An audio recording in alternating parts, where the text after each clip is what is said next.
This program contains graphic violence. Viewer discretion is advised. Fame. It can transform a small-town dreamer into a superstar.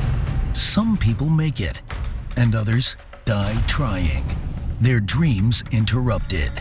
One small-town girl from the Pacific Northwest just might have what it takes. The second she walked through the door, my heart stopped. I just knew that here was somebody who really had it. She has to leave home to chase her dreams. Portland wasn't really a place for a performer to launch a national career. What attracts young, aspiring actors and actresses to Los Angeles? It's the glamour, it's the glitz. But behind that glitz lurks danger. When I got the call the next day, I was pretty much in denial. I didn't believe it. An ambush by a madman. There's a common theme with a lot of these people. They're troubled people. They have empty souls. He wanted to be remembered, and he was willing to achieve it in any way that he could. For aspiring stars like Rebecca Schaeffer, sometimes the pursuit of fame kills.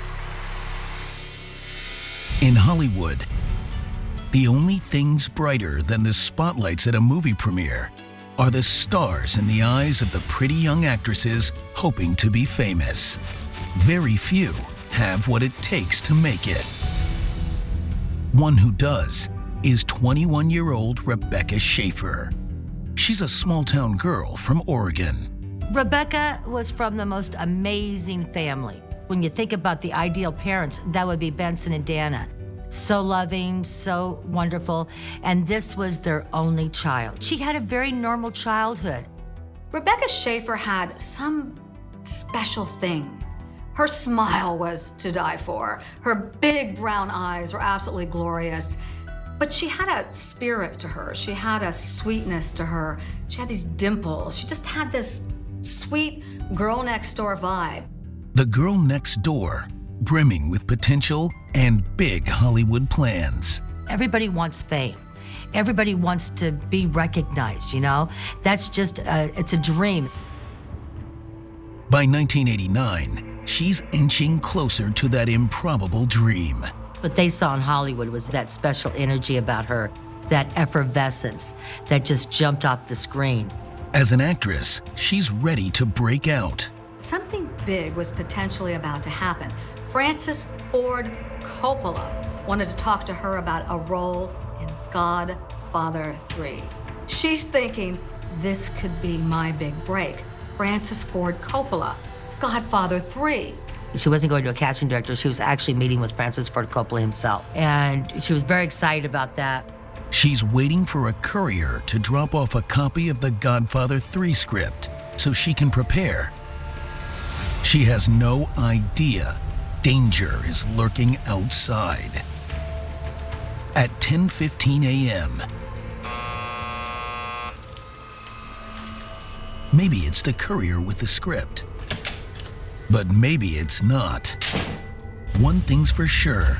After today, everything will be different.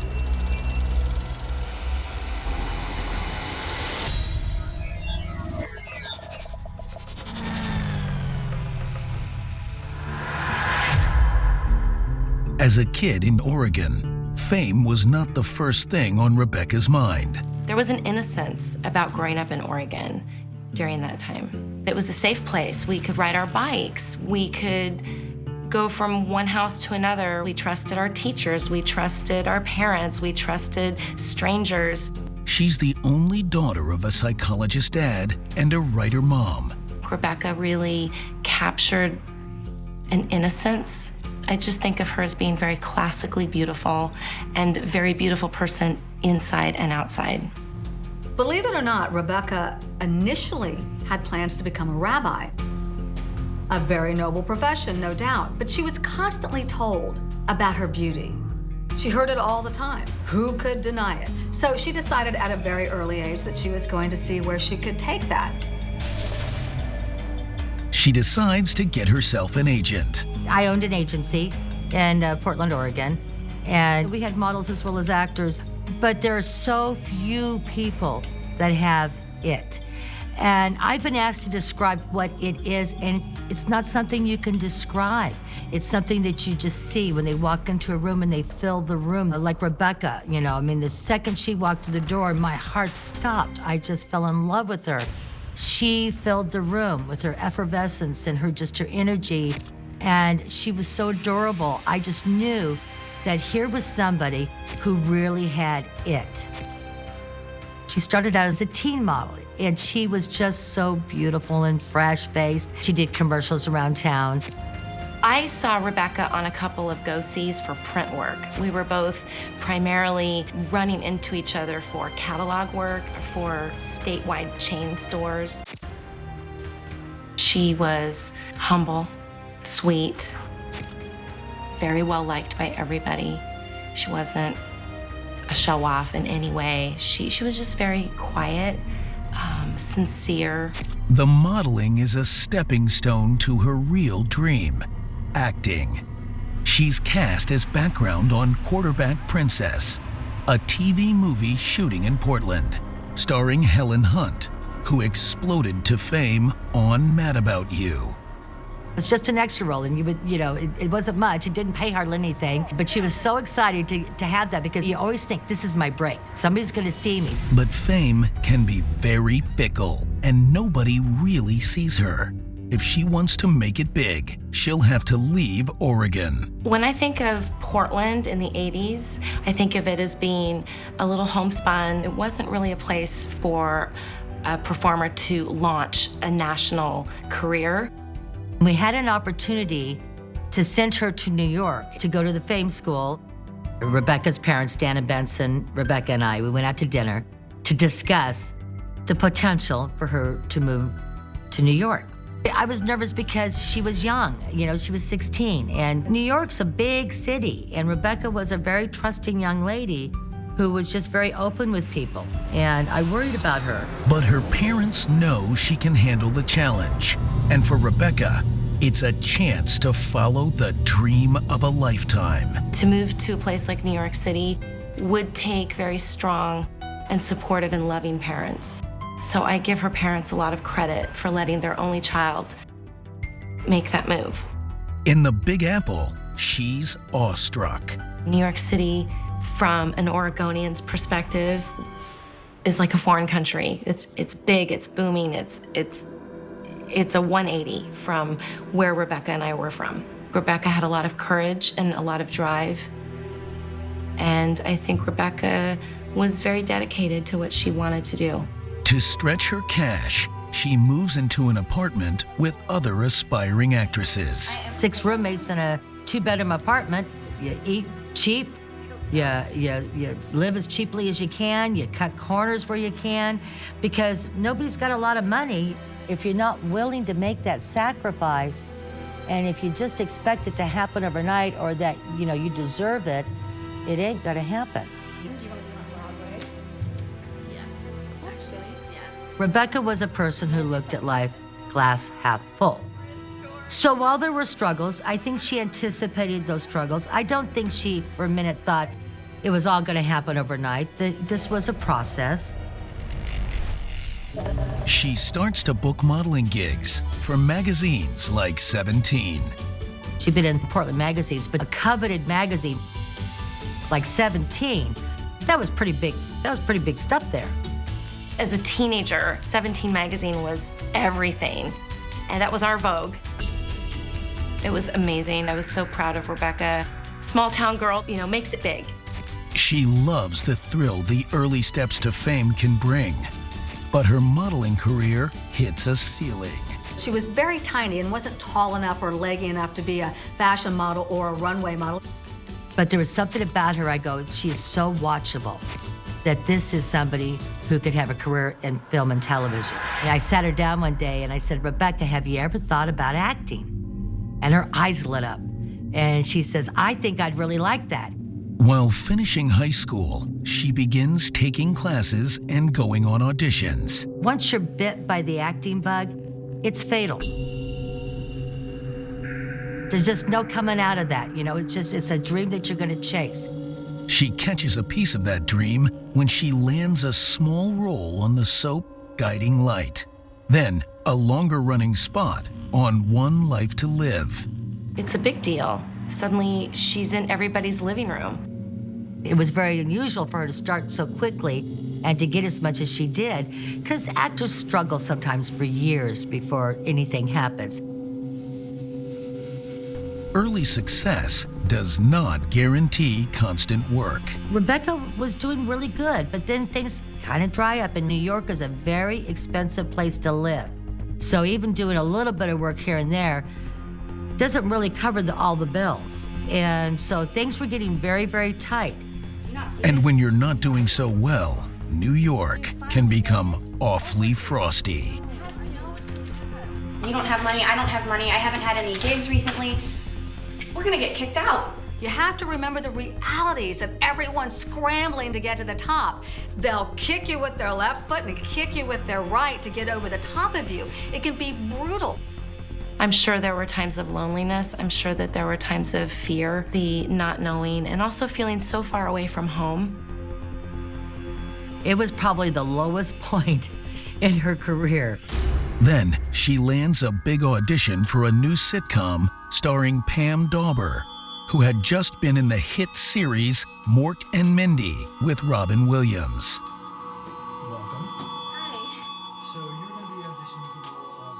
She had this opportunity to audition for My Sister Sam, and she was practically broke then. Hi, I'm Rebecca Schaeffer, and I'm going to be reading the part for Patty. But even at her lowest point, Rebecca was still always a positive person. Hey, Sam. Thanks for letting me come in. Rebecca reads for the role, We're gonna have a blast. but then it's wait and wait. Will she get the gig? There's lots of talent, and sometimes it just comes down to a look. Sometimes it's not even the right talent, but it's the right look. Is this the look that I want? There's just no really rhyme or reason to some things in the business at times. It's just the way it happens. And then there is being in the right place at the right time. If she gets the part, it'll mean a very big break and another move, this time to LA. You want to be rich and famous? Where do you go? Los Angeles. It's Hollywood. It's the Sunset Strip. It's the movie studios. It's the beaches. It's the weather. It's the glamour. But that glamour comes with a price. The dark side of fame is that when you're up there and everybody knows who you are, that takes away your privacy, and it makes you vulnerable to the unstable individuals who might become obsessed with you. Oregon native Rebecca Schaeffer has dreams bigger than the Pacific Northwest and moves to New York seeking fame. Yet the big time comes with risks no one can predict. Everyone thinks fame is so glorious. Fame makes life so easy. It really isn't that way. There's a lot of pressure that comes with fame. There's a lot of pressure that comes with everyone's microscope on your life. But Rebecca's ready for it. She's gotten roles on several soaps. I kind of called soap operas on-the-job training. It's a great place to get started. You work hard, long hours, you work fast, and you learn the business. And it can be a very lucrative business as well. You look at Susan Lucci, she's done very, very well. Meg Ryan started in soap operas. You know, a lot of people started in soaps. Yet she's hoping for more than daytime TV. After an audition for the new sitcom My Sister Sam, she nervously awaits word. Though she's not sitting by the phone, she can't afford one. Then, the incredible news. I got the part! I got the part! Oh my God, I got the part! She actually had gotten the role. It was huge. It was so exciting. My dream is going to be a star. Television superstar Pam Dauber, who just wrapped Mork and Mindy with Robin Williams, invites Rebecca to move in with her and her famous actor husband, Mark Harmon, in LA. Getting to stay with television royalty is a great start. Mark Harmon and Pam Dauber were really, really good to her. She was going to be playing Pam Dauber's little sister, and they brought Rebecca into their home. And she lived with Pam and Mark. One of the things it would accomplish was cementing that relationship between Pam and Rebecca. They recognized that this was a very young girl who was not raised in Southern California, who was raised really in the Northwest and had a brief time in New York. And so they were very protective of her. They really took care of her. As she gets to work, the Oregon girl experiences the real LA. For people who make that trek from the small town to Hollywood, what the up-and-coming entertainment person finds out is that there's a lot of lying, that there's a lot of using, and that there's a lot of manipulation. And the disillusionment can be hard to handle. And while she embraced her success, she never lost her Oregon roots. She still was able to maintain that beautiful innocence, and people related to that. Her talent and attitude get her cast in films too, which is her ultimate dream. She did the Woody Allen movie Radio Days and had an opportunity to really get her feet wet there. She did Class Struggles of Beverly Hills, where she played somebody totally out of character for her. She played Jacqueline Bissette's daughter, who was a spoiled little rich girl who didn't have any boundaries and was a total opposite of who Rebecca was. It's a much more sophisticated role than the one on the sitcom. Rebecca's career is starting to mature. She even has a few sexy scenes in the picture. Eventually, she moves out of Pam Dauber and Mark Harmon's house and into her own place, an apartment in the quiet section of LA called Fairfax. She felt it was time to get her own place, and they went apartment shopping with her to try to find a place that would be safe. And then they moved her into their first apartment. Mark built her a desk, and they just got her all set up and remained very close. She hopes her next step toward major fame is a role in the final film of Francis Ford Coppola's Academy Award-winning blockbuster trilogy, Godfather III. A role in this film would put her career into the stratosphere. She would be working alongside legends like Al Pacino. That would have been pivotal for her. That was going to be her big break to hit it to superstardom. This was an absolutely stellar opportunity for young Rebecca Schaeffer to get seen by Francis Ford Coppola and have a role in the iconic franchise, The Godfather. Imagine the excitement she must have felt. She was waiting anxiously for that script to arrive. At 10:15 a.m., a neighbor hears someone at the locked security door buzzing to a nearby apartment. Then, an interior door open and close, and footsteps heading toward the front. The next thing she knows, the neighbor hears a major blast. It was so profound, it shakes the walls. Her cat jumps in the air, lands back on the floor. This neighbor is thinking, what in the world has just happened? A screenwriter who lives across the street hears the commotion. He sees someone on the ground and a man in a yellow shirt running off. Neighbors call 911. Passers-by rush to help. Some recognize her. It's Rebecca Schaeffer. She's been shot in the chest. She's still alive and manages to say one word. Why? Ambulances arrive within minutes. Paramedics try desperately to resuscitate her. They put her in the ambulance. They bring her to Cedars-Sinai Hospital. While doctors try to revive her, police get to work. At the front door, no sign of forced entry. There was no evidence that anybody broke into the building. While technicians start looking for prints outside, detectives check Rebecca's apartment. There's no sign of disarray. There was no evidence of any kind of altercation. It was completely quiet. Like someone hit the pause button in the young actress's life with no clues to indicate who. Detectives canvass the building. It's a very quaint little village community. You've got lots and lots of people in the entertainment industry. Your next door neighbor could be a singer, the guy across the street could be a writer. They learn about the neighbor who heard the buzzer, but she didn't see anything. Detectives speak to several people who were on the street that morning. They say a white male in a yellow shirt had been trying to confirm Rebecca lived in the neighborhood. He had a manila envelope with him.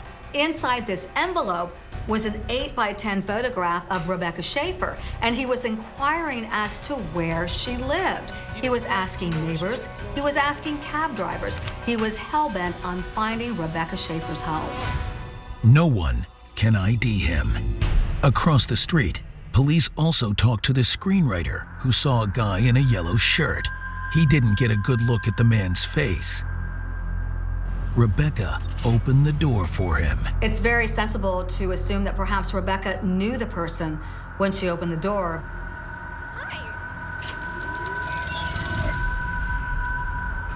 Then, detectives learn a detail that complicates that theory. She heard the buzzer in her apartment, but the intercom didn't work.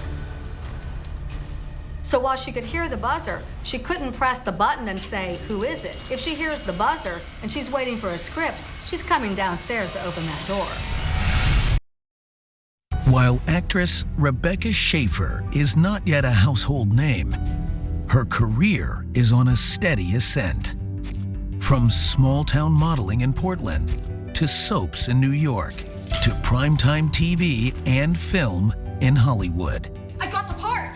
One thing seemed to lead to another. The soap opera led to the TV show. The TV show led to opportunity in film. She was capturing it.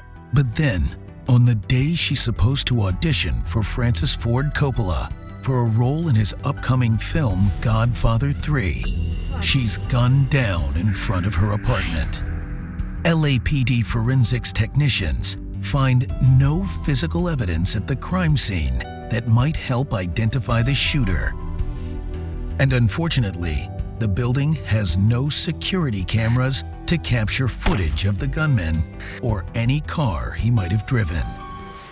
At Cedars-Sinai Medical Center, ER doctors do their best to revive her, but they pronounce Rebecca Schaeffer dead from a single shot to the chest.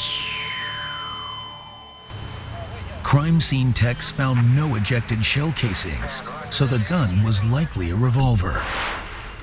The bullet that struck the young actress down was from a .357 handgun, a hollow point cartridge.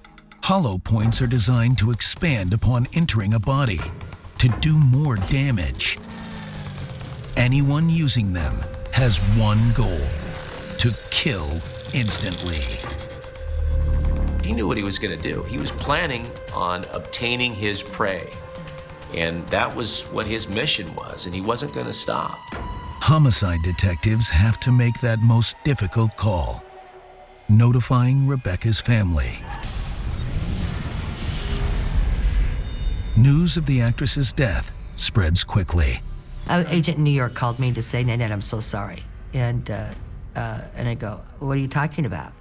And they go, "Rebecca's dead." And I go, "No, she's not." And they says, "No, Nanette, she's dead." And I said, "No, she's not." I was pretty much in denial. I didn't believe it. And I remember receiving a phone call from Rebecca's best friend, who's also a very close friend of mine to this day. And I remember hearing it from her first and turning on the TV and just being in shock. It's almost an impossible moment to hear that somebody that you grew up with, somebody who was so beautiful and so kind and so innocent, that their life was taken that way. Everything came to a dead stop. I was trying to get my head around it. because we didn't have any details then. We didn't know what happened, just that she had been murdered. I was devastated. She was like she was my baby. It was like taking a child from me. It was that devastating. And then I thought of her parents, and Dan and Benson. It was never experienced anything like that. Every news station in LA makes it the lead. Other outlets across the country quickly pick up on the horrible tale of a talented young rising star gunned down. Police hope the publicity will bring new leads. But they can't wait and continue their investigation. Early suspects in any murder are those in the victim's inner circle. When you're dealing with a young woman, obviously the first thought is domestic violence or a boyfriend out to get you for whatever reason, or some sort of a fight that escalates into something more nefarious. Police learn Rebecca had a boyfriend. She had a relationship with a young man named Brad Silberling, who was an aspiring director. At the time, he didn't have any big success, but he went on to have great success with projects like Lemony Snicket and Casper. They were an adorable couple. They were so cute together. I mean, she cared about him a lot. He adored Rebecca Schaeffer. He worshiped her. He wanted to marry her. But Rebecca wasn't so sure. It all happened a little fast, a little too soon for her. She cared deeply for him. I just don't think she was ready to be married, and just wanted to kind of slow things down just a little bit. The very first place the police look are loved ones. So obviously the first person they're going to look at is Brad Silberling. Detectives need to find him and determine where he was that morning. They also ask insiders if Rebecca had any trouble with anyone in the business. Agent person, and they're sitting here threatening me, telling me that if I didn't sign their contract, I wouldn't be allowed to work anymore. Is this true? There was an occasion where she got very intimidated by one of the agents in Hollywood who kind of threatened her. If she didn't sign with them, they would kick her off the show. They would get her replaced. And she believed it. And I remember her calling me in tears. I was furious that somebody would take advantage of her that way, because she was the sweetest person there was. But no one can imagine the agent killing her over it. Police find no record of domestic dispute calls at the apartment, and she's never reported any threats of harassment. She was the nicest person on the planet. There wasn't any kind of neighbor that she was feuding with. Here's all police had to go on.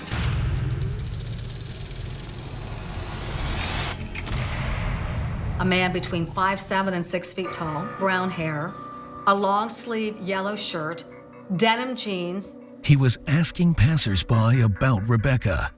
Then he walked up and shot her. The fact that he was in neighborhoods showing photographs, trying to determine where she lived, speaks to how obsessed he was, how pathologically obsessed he was with Rebecca Schaeffer. And the amount of energy that would take suggests just how consumed he was. It occupied every cell of his being. A madman, determined to kill, face to face.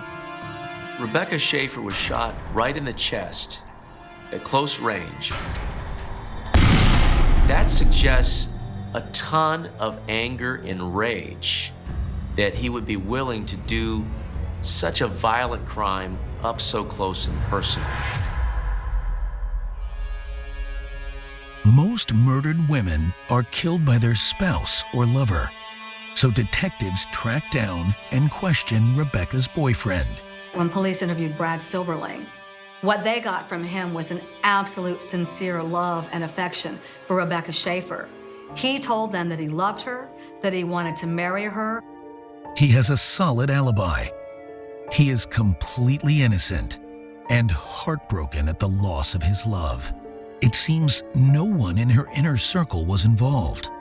The thing about Rebecca, she always maintained that girl next door, grounded sort of attitude, very loving, very friendly. You couldn't find a single person who disliked Rebecca Schaeffer. Investigators have one theory left. Her boyfriend was a loving guy with an alibi, no problem there. If I'm a crack detective and I know she has no enemies, and I find out from neighbors that there's a suspicious man walking in the early morning hours in this neighborhood carrying a manila envelope with an 8x10 of Rebecca Schaeffer, I'm pretty sure that I've got an obsessed fan on my hands. Rebecca Schaeffer works hard to try to achieve her dream of being a Hollywood star. Just as she's on the verge of making it to the big time, a shadowy killer shoots her and vanishes without a trace. Investigators believe the shooter might be an obsessed fan. She had so many fans who wrote to her from all over. She was right there on the brink to major stardom. I mean, she was very beloved by many people. She had a huge fan base. She tried to write back, but it got overwhelming. And some of the letters were a little unsettling. Love letters, marriage proposals, sometimes vague threats. It means the list of suspects is huge. She also had fans trying to sneak onto set. One visited with gifts for her, telling security he knew her. I'm an old friend of hers. Sorry, no idea. I can't let you in. You're at the Thankfully, Warner Brothers soundstage security turned him away. There's a price to celebrity. I mean, there really is. There's pros and there's cons. There's goods and there's bads. Rebecca tried not to let it scare her. She wasn't a fearful person. She wasn't somebody who lived in fear. But it can be scary.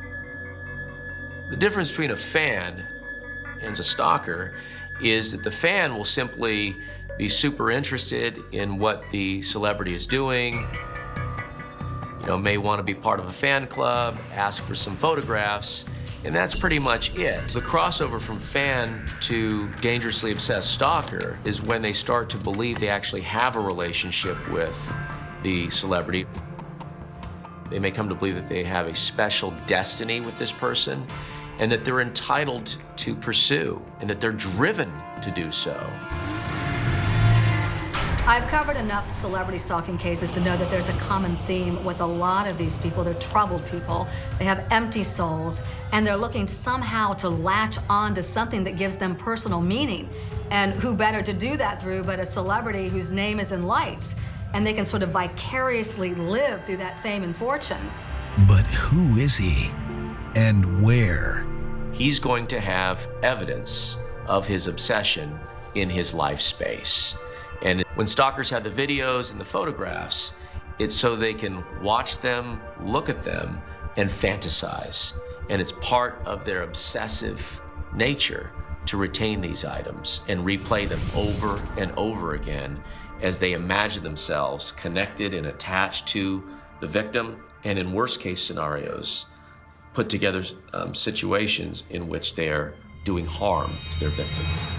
LAPD detectives note an eerie resemblance to an attack on another actress, Teresa Saldana, just a few years earlier. After seeing Teresa in Raging Bull, a man named Arthur Jackson paid a private detective to get her mother's phone number for him. Jackson called her mother, posing as Martin Scorsese's assistant to get Teresa's address. Then showed up at her home with a 5.5-inch knife. He stabbed her 10 times, bending the blade with the force. Jackson was stopped, captured, and jailed. Incredibly, Teresa survived. Had Hollywood history repeated itself in a deadly way with Rebecca? Somehow, a madman with evil intentions walked up to a star in broad daylight, killed her, then utterly vanished.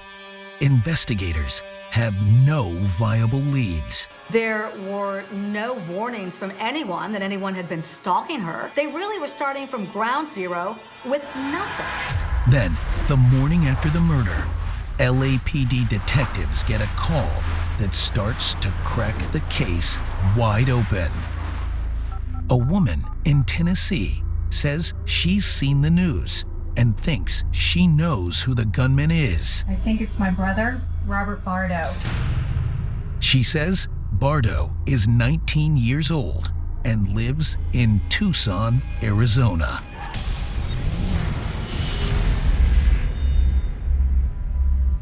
She explains Bardo called her the morning of the shooting. And he said to her, guess what? I'm a block and a half from Rebecca Schaeffer's home. Now, she also tells police that who was obsessed with Rebecca Schaeffer and had been so for a couple of years. He has a vast collection of videotapes and photos, all of Rebecca. He's written her dozens of letters over the years. Rebecca answered the first letter, but not the others. LAPD investigators call their counterparts 500 miles to the east in Arizona. But before Tucson PD can find Bardo, he finds them. Dispatch is getting floods of calls from people.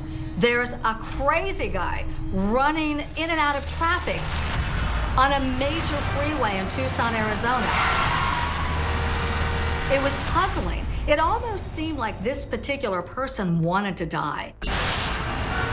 I was driving into work and overheard on my police radio that there was a person that they thought might be a mental patient or somebody on drugs who was running around in freeway traffic. And I realized that the location that they were giving was about 15 or 20 seconds away from where I was. And sure enough, I looked up there and I saw him just going over the edge of the freeway down toward one of the exit ramps. I got out and just called to him and said, hey, you know, I told him who I was and waved my badge at him. He stopped. He didn't try to run away. So I said, you know, I just want to make sure you're okay. And he was pretty much incoherent at that point. He was not making very much sense. Then the man says something odd. He was making references about the fact that he knew that he had done wrong and that he didn't mean for it to be that way. He didn't mean to hurt anybody. And I said, what do you mean? And he said, well, I didn't go there to shoot her. I didn't go there to shoot her. Could this be the man who gunned down the actress? After the ambush murder of actress Rebecca Schaeffer, Los Angeles detectives get a tip Tucson resident Robert Bardo might be the shooter. I think it's my brother, Robert Bardo. Tucson Police Chief Peter Ronstadt responds to a call about a man acting strange by a highway. I didn't go there to shoot her. Ronstadt wonders if this is Robert Bardo and if he's referring to Rebecca Schaeffer. And that rang the bell because that's what they were talking about on the news. There were some shocking observations by Bardo's neighbors of him running into a wall head first and swinging from the eaves into windows. This reflects his self-destructive nature. It suggests problems with his impulse control and his propensity for violence because he lacks regard even for his own well-being and safety. He had some issues with mental health. He was committed for mental health treatment for a period of time.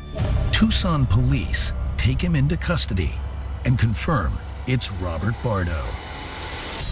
Searching his bedroom, they find photos, videos, and letters all about Rebecca Schaeffer. Robert Bardo is extradited to California. He never confesses outright and pleads not guilty when charged with murder. Slowly, investigators piece together an obsession that built to dangerous levels over time. He wrote a flurry of fan letters to Rebecca. He showed up on the studio lot for the taping of My Sister Sam and tried to get on the lot. Need to see ID? No, I'm here to see Rebecca. There was nothing that led anybody to believe that he was going to be any kind of a physical threat. Slightly obsessive, yes, but nothing that made them say, oh my goodness, we need to alert police. Turns out, Rebecca responded to one of Bardo's early letters. She just was very kind and caring. And so I did worry about that she might be a little too trusting at times, and people can take advantage of that. When he sent more and more, she decided not to write back again. The type of personality that commits this kind of murder is one that has narcissism as its foundation. Somebody that believes that they have been offended, has a thin skin, a brittle ego. Investigators learned Bardo told a friend how angry he got when he saw her sexy turn in scenes from the class struggle in Beverly Hills.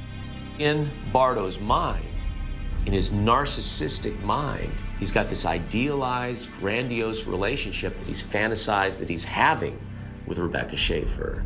And when she shifted into a different presentation of her acting self from wholesome to something a bit more risque, he couldn't tolerate it. He was outraged, enraged, and he was going to destroy her for that. Detectives learned Bardo used a private detective to get Rebecca's address. Robert John Bardo paid a private investigator $250 to get information from the Department of Motor Vehicles. It was that simple. So he says, hey, this is an old friend of mine I know around the studios. Can you help me find Rebecca Schaeffer's address? I want to get in touch with her. He then hopped on a bus to Los Angeles with his gun, Rebecca's photo, and a copy of The Catcher in the Rye. Catcher in the Rye was the same book found in the hands of killer Mark David Chapman just after he murdered the great Beatle John Lennon. The lead prosecutor is Marcia Clark, who later gained fame as the lead in the O.J. Simpson case. Do you know this girl? Do you know where she lives? At trial, Clark argues that Bardo walked from the bus stop to Rebecca's neighborhood, then spent several hours wandering around, trying to confirm her address. So Bardo went to a lot of trouble to prepare for his ultimate plan of taking her life. Stalkers who are most dangerous have this degree of investment of energy for their pursuit. And when a person puts their mind to it like this, they are incredibly dangerous. Finally, he approached her building. She hears the buzzer, but the intercom is not working, so she has to come and actually answer the door. But she was expecting the script for Godfather III delivered via courier. Hi. Rebecca? Yes. He's a fan. He wants an autograph. He wants to talk. She's a kind person. She doesn't necessarily rebuff him. She talks to him for a while, but then asks him to leave. Remember, the times were slightly different then. In this day and age, I would think that most people would immediately pick up their smartphones and call someone. Hey, there's a guy running around the neighborhood with a picture of a well-known actress. In 1989, I don't think that would necessarily have been an alarm. He went to a restaurant and got something to eat. This reflects just how detached he is about what he's about to do. A normal person would be too anxious to have an appetite before something like this. Eating before a horrific event like this speaks to how comfortable he was with what he was about to do. Never in her wildest dreams does she imagine this guy's going to make a return to her home. The buzzer buzzes again. This time she's saying, it certainly this time must be my script for Godfather III. But Robert Bardo had made a decision.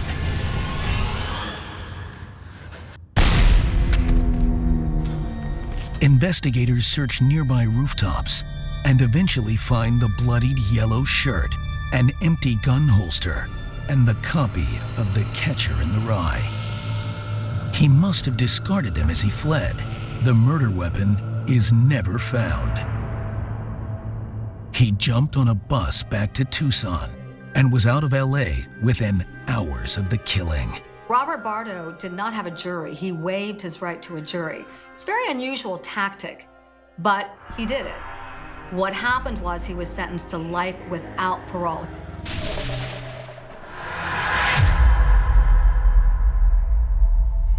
It was so painful to see Rebecca's parents in the courtroom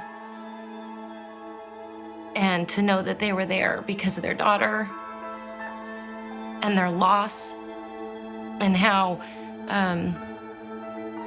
tragic that must have been for them. As a result of this case, a new federal law was passed that prohibits state DMVs from disclosing home addresses. And California passed its first anti-stalking laws to help protect celebrities and ordinary citizens alike.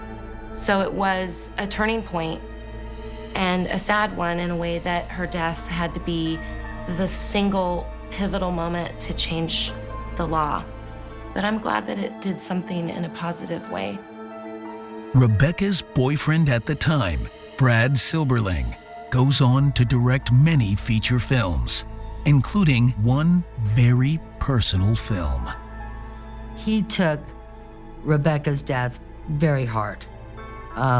It was very difficult for him. One of the things he did was he wrote a movie called Moonlight Mile, and it was kind of his catharsis. It was about a family whose daughter is murdered. It was a really lovely, lovely movie. And I think that was his way of kind of dealing with what his feelings were. I was always struck at how crazy Bardo was. He had a look in his eye. And that it was sickening to me, like he almost had a pride that he took her life. I hate the fact that he gets any sort of notoriety because of my friend. Bardo wrote in his diary how important fame was to him. He wanted to be remembered, he wanted to be recognized, and he was willing to achieve it in any way that he could.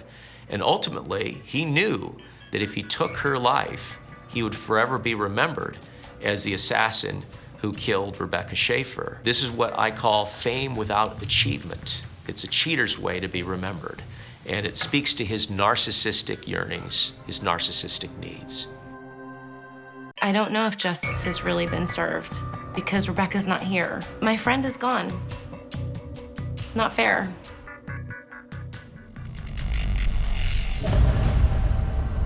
She'd been a big movie star. She would have reached superstardom. I could go down and I could walk on her star on Hollywood Walk of Fame. It would be there. She was just destined for stardom, just not this way. She was so innocent. She wasn't jaded. There are a lot of not so nice people in Hollywood. She was a lovely person. She did not deserve to die. She had so much ahead of her.